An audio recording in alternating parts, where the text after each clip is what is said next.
ఎలా ఉంటుంది ఇక్కడ జనసేన నుంచి పవన్ కళ్యాణ్, అటు నుంచి వైసీపీ నుంచి వంగగీత గారు పోటీ చేయబోతున్నారు. ఎలా ఉంటుంది, ఎవరు గెలుస్తారు? ఒకటండి, మేము బాపట్ల నుంచి వచ్చాం. బాపట్ల నుంచి పవన్ కళ్యాణ్ గారి గెలుపు కోసం మా వంతు మేము పనిచేయడానికి వచ్చాం.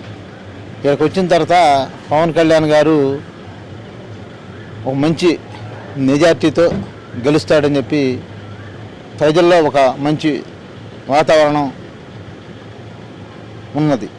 ఈ ఒక వాతావరణంలో మేము కూడా మా వంతు ఇంకెక్కువగా మంచి మెజార్టీతో పవన్ కళ్యాణ్ గెలిపించుకోవాలని చెప్పి మరి మేము కూడా కృషి చేస్తూ ఉన్నాం.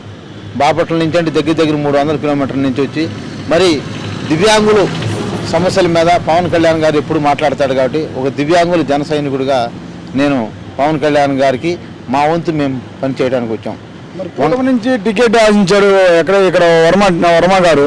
ఆ టికెట్ రాకుండా భంగపడ్డాడు కదా, అతను సపోర్ట్ ఎంతవరకు ఉంటుంది పవన్ కళ్యాణ్ గారికి? అసలు అన్న మీరు అడిగిన దానికి కూడా ఒక మంచి పాయింట్ అడిగారు. వర్మ గారికి పవన్ కళ్యాణ్ ఒక పద్మ స్థానం కల్పిస్తాడు. పవన్ కళ్యాణ్ ఎవరిని కూడా తక్కువ చేసి కూడా చూడడు.